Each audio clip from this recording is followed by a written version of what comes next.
Hola a todos, ¿están listos para una nueva inmersión en la Guerra del Pacífico? Hoy vamos a explorar la historia de Paul Boynton, un personaje que intentó cambiar el curso de la guerra de una manera bastante peculiar. Lo interesante es que la historia de Boynton se desarrolla en 1881, con Lima bajo ocupación chilena tras las batallas de Chorrillos y Miraflores. Imagínate la tensión en la ciudad.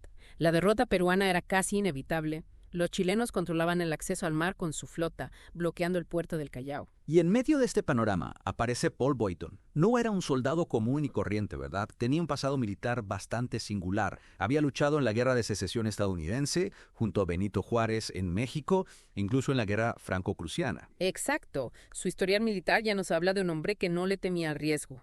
Y lo que lo hace aún más singular es que su arma no era un rifle ni un cañón. ¿Su arma? ¿Qué usaba entonces? Un traje de buceo de caucho vulcanizado. Una verdadera novedad tecnológica para la época. Un traje de buceo en 1881. Debió ser algo realmente revolucionario. ¿Cómo funcionaba exactamente? Bueno, el traje de Boynton era bastante ingenioso. Tenía unas bolsas de aire inflables que le permitían flotar y un sistema de remos para propulsarse en el agua.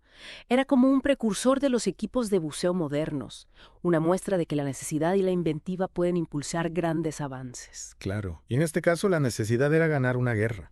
¿Y cómo entra este traje de buceo en la ecuación? Pues Boynton no venía a Lima para hacer turismo, precisamente. Hizo un trato secreto con el mismísimo presidente peruano Nicolás de Piérola. Su misión: infiltrarse en el puerto del Callao y hundir la flota chilena usando dinamita. Increíble. ¿Y qué ganaba Boynton con esta misión? Suena bastante arriesgado, ¿no? La recompensa era considerable: $100,000 por cada barco hundido. Una auténtica fortuna para la época. $100,000 por barco. Menudo incentivo. Aunque la misión en sí suena casi imposible, ¿cómo pensaba Boynton acercarse a los barcos sin ser detectado? Ahí es donde entra el traje de buceo. Le permitía moverse sigilosamente en el agua, casi como un pez, y pasar desapercibido en la oscuridad. Entiendo.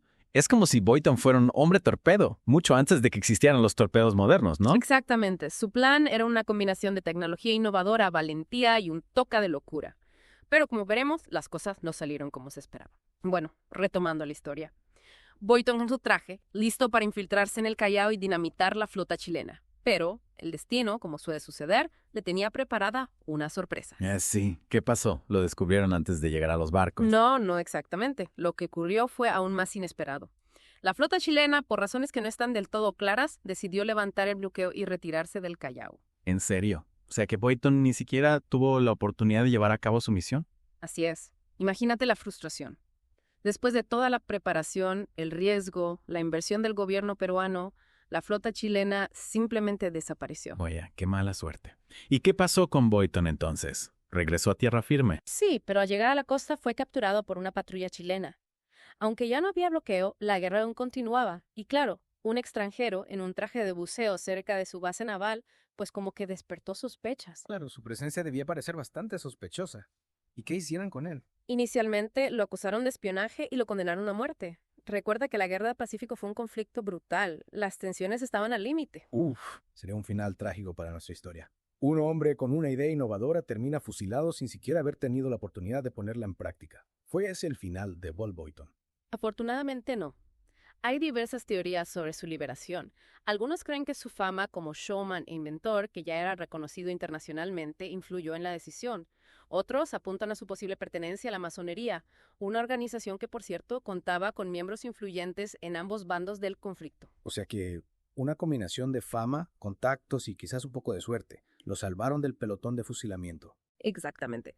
Al final, Boynton fue liberado con la condición de no abandonar Lima hasta el final de la guerra. Un final agridulce. Por un lado se salvó de la muerte, pero por otro su misión fracasó y quedó atrapado en una ciudad ocupada por el enemigo. Ahora bien, más allá de lo anecdótico, me pregunto, ¿qué habría pasado si Boynton hubiera logrado hundir la flota chilena? ¿Habría cambiado el curso de la guerra? Esa es una pregunta fascinante que nos invita a especular sobre el sí de la historia. Si Boynton hubiera tenido éxito, el impacto en la guerra habría sido considerable. Claro, la flota chilena era esencial para mantener el bloqueo del Callao y controlar las rutas marítimas. Si lo hubieran perdido o debilitado significativamente. Exactamente. Perú habría tenido un respiro vital. Podrían haber recibido suministros, reforzar sus defensas y quizás incluso lanzar una contraofensiva. Imagínate el impacto en la moral de ambos bandos. Para Chile, la pérdida de su flota había sido un golpe devastador. Para Perú, una inyección de esperanza en un momento crucial. Sin duda. El curso de la guerra habría tomado un giro dramático. Es imposible saber con certeza cuál habría sido el resultado final, pero la acción de Boyton podría haber inclinado la balanza a favor de Meru.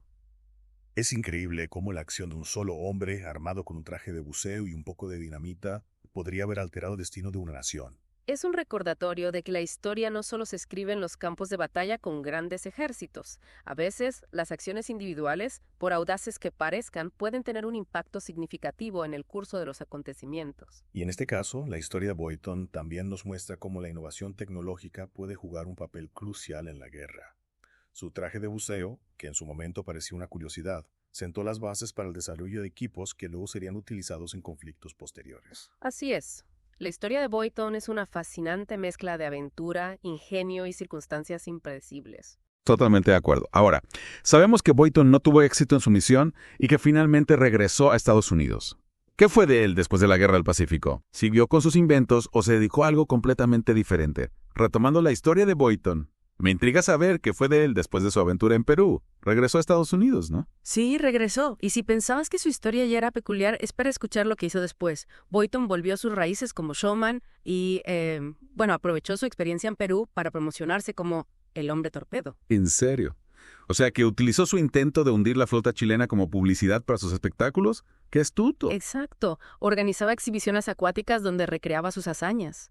Se lanzaba a ríos y lagos con su traje de buceo, recorría largas distancias, incluso realizaba acrobacias para el público. ¿Y qué tipo de acrobacias hacía? Me imagino a la gente de la época, viendo a un hombre con un traje de buceo haciendo piruetas en el agua. Debió ser un espectáculo, sí, impresionante. Imagínate Boyton flotando en el agua, fumando un cigarro, leyendo un periódico, incluso tocando un banjo. Su objetivo era demostrar la seguridad y versatilidad de su traje, convirtiéndolo en un espectáculo único y atrevido. Es fascinante cómo Boyton supo capitalizar su experiencia en la guerra para reinventarse como artista. Un ejemplo de cómo la adversidad puede llevar a la innovación, en este caso en el mundo del entretenimiento. Sin duda. Y su éxito no se limitó a los espectáculos. Boyton también vio el potencial comercial de su traje. Patentó varios diseños que luego vendió a la Marina de Estados Unidos. O sea que el mismo traje que casi utiliza para sabotear una flota enemiga terminó siendo adoptado por la Marina de su propio país. ¡Qué ironía! La historia de Boyton está llena de giros inesperados.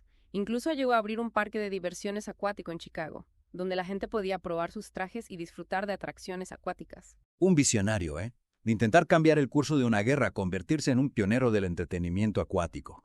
¿Y qué pasó con Boyton al final de su vida? ¿Logró mantener su fama y fortuna? Lamentablemente no. A pesar de su éxito inicial, sus últimos años estuvieron marcados por dificultades financieras y el olvido. Murió en 1924, a los 79 años, en relativa pobreza. Una triste ironía para un hombre que vivió una vida tan aventurera e innovadora.